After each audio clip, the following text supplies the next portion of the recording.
I don't stay in Airbnbs anymore. It's morally sketchy, and hotels are cheaper and better in every way, was the title of an article that I read when I woke up this morning at the Cosmo Hotel in Las Vegas. And what's more, I went to bed thinking about how the Cosmo Hotel does so much stuff right that Airbnb hosts just don't get, that they should learn, that there are things that they can learn from hotels to stay in business. Hotels are taking back so much of their lost ground since COVID. Airbnb guests are either going back to hotels or going to places like VRBO or direct bookings because they still like houses, they just don't like the Airbnb platform as much. I'm not saying Airbnb's going out of business, but I'm saying that there is a scattering. When a guest gets turned off, when they're done, they're done. It's really hard to win a scorned customer back. This is one of the primary rules of marketing in business. And I can give you a really cool metaphor from this hotel room. When I checked in yesterday, I was disorganized. Dropped some stuff on the floor, turned lights on over here, lights on over there, just kind of did my thing, went around my business, left the lights on when I left the house. And when I finally got home last night and I was tired and just wanted to go to sleep, the Cosmo provides me with a master off button that shuts off all of the lights in the hotel room, no matter if it's the bedroom, the closet, the living room, anything. And this is a prime example of thoughtful 5-star hospitality. When a guest wants to be lazy, just let them be lazy. They want to go to bed, push one button and everything shuts off. They are catering to laziness. And in a way, they're celebrating it too, if you think about it. I have a viral video on TikTok where the people in the comments have said, I don't want to clean when I go on vacation. I don't want to have to do chores. I don't want to list. I just want to show up, do my thing, and leave.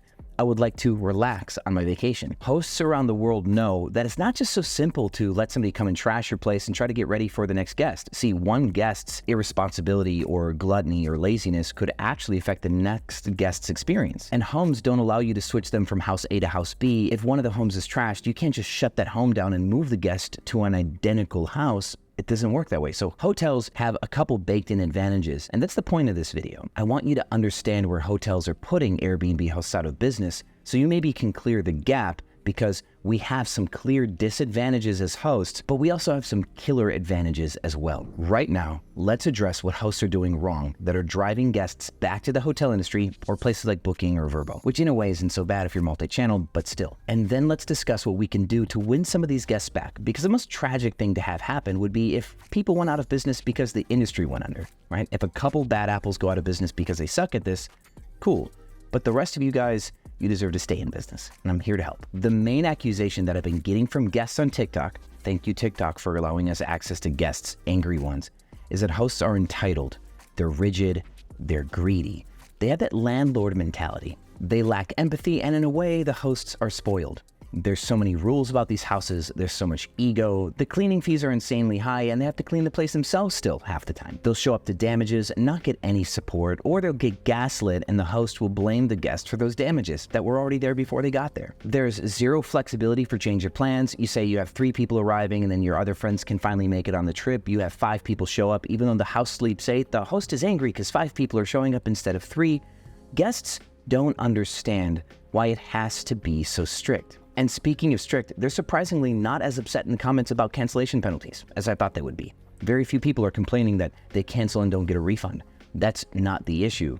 They are primarily mad that they're showing up to an inconsistent environment where they don't get what they paid for, where they can't predict that they're going to have an easygoing stay, or that the host gives them a hassle and there's too many rules to be able to make their vacation worth their time. If you compare this to how hotels give you a systemized experience, it's pretty interesting. Airbnb being between the host and the guest creates a layer that is a primary problem for this consistency or the incentivization of creating a consistent experience. Hear me out. The Hilton or the Cosmo, they will do whatever it takes to make sure that you're happy because they know that you could come back. See, the Cosmo Hotel itself is a brand. They know people will come back to Vegas and they want you to come back to Vegas, back to their hotel. I've been to Las Vegas a dozen times in the last 18 months, and I've stayed here 10 of those 12 times. The other times I've been doing something like camping in my bus for EDC or staying at a friend's place, something like that. But every time that I'm booking an accommodation, it's always been the Cosmo. And because of that knowing that they can get me back, they will go and do stuff that a host won't do. Because again, it's not the host's fault in this case, it's that the host knows that that specific guest isn't coming back to their specific house often at all. So if the guest has an issue that's expensive, Airbnb's being unhelpful, there's no real clear resolution to make the guest happy and not lose money on the way through, host will resort to not losing money over giving a guest a customer service experience that's worth getting them to come back. Hotels can soak losses across 100 rooms. They could have a guest that they maybe lose $1,000 on one night. whether it's comps, other things like that. If a hotel has to lose money on behalf of a guest to make them happy, say spend $1,000 in comps, refunds, credits, the rest of the hotel will float that expense. Hotels are diversified even in their one building. It takes a lot of skill for hosts to do this. You'd have to have a dozen or more properties to be able to take a loss without grimacing. And further, the risk of a guest wanting a refund for something goes up when an Airbnb host has no experience or is trying to do something that they've never done before, like set up a really cool house with really cool amenities, but they've never cleaned a hot tub. They've never maintained a plant wall before. They don't know how to do proper lawn maintenance. And so there's cigarette butts and red cups in the backyard by accident because they forgot to tell the housekeeper that the yard needs cleaning too. Bigger houses are harder to manage than small hotel rooms. So this does create some form of knowledge gap, learning curve that is expensive on the way up for a lot of people who have never seen another host do this before. They don't have a mentor, or they've not been part of some educational program. Even if they've been part of a program, they may not be able to see this coming. So then on the way up, learning the hard way, hosts end up becoming scorned by guests. They get stolen from, guests don't pay for damages, Airbnb doesn't resolve issues the right way, and hosts start to see guests as a dangerous, necessary part of the business. But again, dangerous. And what can a host think to do but to make rules, right? Oh, guests need to do these things. They need to stop doing these things because they're destroying my business. So don't step on the lawn here. Throw your towels in this hamper over here. Don't smoke in this room, etc. Next thing you know, they've got signs everywhere on what you can and cannot do. But hosts that are trying to manage their risk are encroaching upon the guest experience, thus driving away the guests that might actually do decent for them and only inviting in the guests that want to pay less, per se. Because when good guests don't book and you're empty, you would have to lower your price to get other guests. So your rigidity is driving away guests that would pay more and maybe be more respectful with your property. And now your house, because it's empty, is getting booked by all these guests who make you want to have these cards in the first place. Here comes my first unsolicited tip. You need to learn the art of influence. There was a study done by hotels, and you can read about it in Robert Cialdini's 6 Principles of Influence. The book is either called The Science of Influence or Science of Persuasion, but there's YouTube videos on this. And hotels wanted guests to not burn through towels. So they started with little signs like Airbnb hosts did, like don't waste all the towels. It wasn't working. What they did instead was call guests to feel inspired to participate in an initiative that hotels wanted, which was to help save the world by not wasting things. If you use less towels, we do less laundry, which means we waste less water, which means we save trees, kind of things. And that worked. That gave hotels what they wanted, which was an increase in towel reusage, which means that hotels had an easier time managing the supply chain cycle of their towels. Because guys, think about this part of the business. If you have a house or a bunch of apartments, you have linens that get stained, they get ripped, they get damaged. And if guests blast through all of the towels that they're allotted and all the sheets that they're allotted, you're doing tons of laundry. You have housekeepers that have to put in more time, more effort. Cleanings take longer periods of time. You run the risk of going over on time and not being ready for a guest. You have to hold more sheets and towels in inventory. It all just bloats if you can't find a way to control it. Hotels have the same problems that you guys have. Hotels have solved some of their problems by creating a centralized laundry facility in the building, which is something that I wanted to emulate in Philadelphia. Before we shut down Philadelphia due to gang crime, I wanted to buy a laundromat and then have all of our laundry done at this laundromat that I was going to buy. Surprisingly, a laundromat is a profitable business already, so we could have bought a profitable business in order to reduce our internal cost structure, and it would have been total synergy. There are companies like WashB&B and other companies like that that are doing this type of service for hosts all around the country, but you could do it yourself. Just get a commercial washer and dryer, throw that baby in your garage. So to bring that tangent back, if you don't want guests to use all of your towels, try to incentivize them with a carrot, something that they can feel good about instead of a stick. If you have fine china in a cabinet and you think it looks cool, but you're afraid that guests are gonna open it and break it, instead of saying hands off the china, you would have a note that says, you can make a sign that wishes the guest well in their use of your china for special occasions. You can describe how this china has been passed down for 3 generations as an heirloom in the family, and that you use it on special occasions like weddings, birthdays, etc. And if the guest feels called to use such fine china for such a special occasion that they might be using the home for, esteem them to please enjoy their experience as much as your family has had with that fine china. And what will happen is that guest will touch your product with care. They will treat it as if it's a 3rd generation heirloom instead of just some random china. They won't treat your stuff defiantly, and they won't be mad about that sign on your cabinet because you didn't say you can't do this.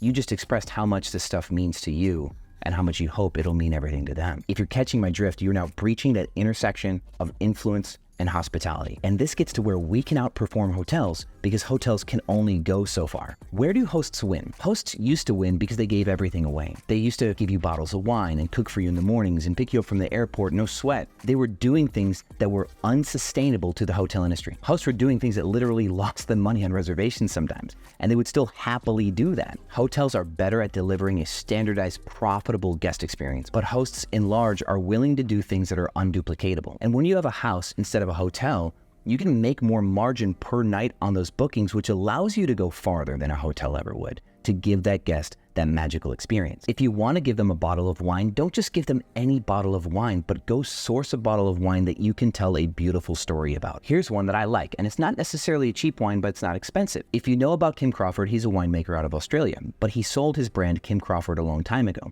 When he sold his brand, he couldn't use his own name, so he started making a new Sauvignon Blanc called Love Block. And just the story about how Kim Crawford is no longer Kim Crawford, but here's Kim Crawford's new brand, and how maybe you discovered Kim Crawford or New Zealand Sauvignon Blancs or Australian white wines somehow, in some way, and you tell that in your story, and you write this letter and include this bottle of wine. But it's not just about the wine anymore, is it? It's not just some freebie. It's like, hey, I as a human have experienced life, and I, as part of my hospitality journey, want to share with you one of my many life's experiences.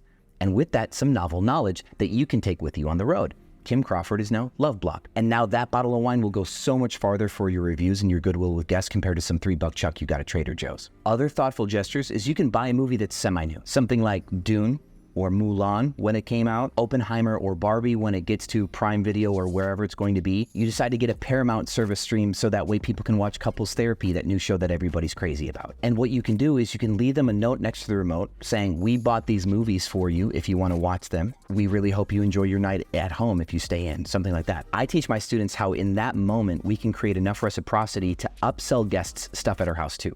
We just gave them stuff for free, and then we can give them this whole movie experience at a small upcharge. And that's part of my Cracking Superhost program. That one's not free, but it generates revenue. Not only does just giving them the free movies, no ask in return, create more reciprocity and goodwill with the guest, but that exact scenario leads them to be willing to buy other stuff from you. Another key element of influence. Another free idea that can create reciprocity is you go to some of your local restaurants, ones that are not really well known, but are really well loved by locals, ones that may not pop up in Google search, but you know you like. You go to them and say, hey, I'm an Airbnb host. I've got 5 properties, 2 properties, whatever. And I have guests that'll come into town and they'll look for places to eat.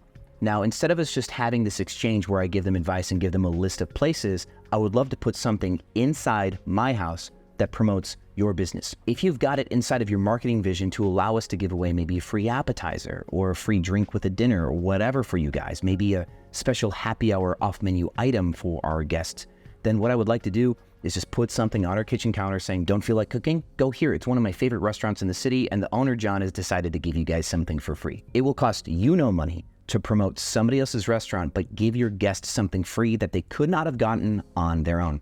See, that's the cool thing about giving away free stuff. As long as you give away something for free that they would have legitimately paid for, you are now building reciprocity with the guest. And you know the magic of this? This is at the heart of how hotels get you to come back.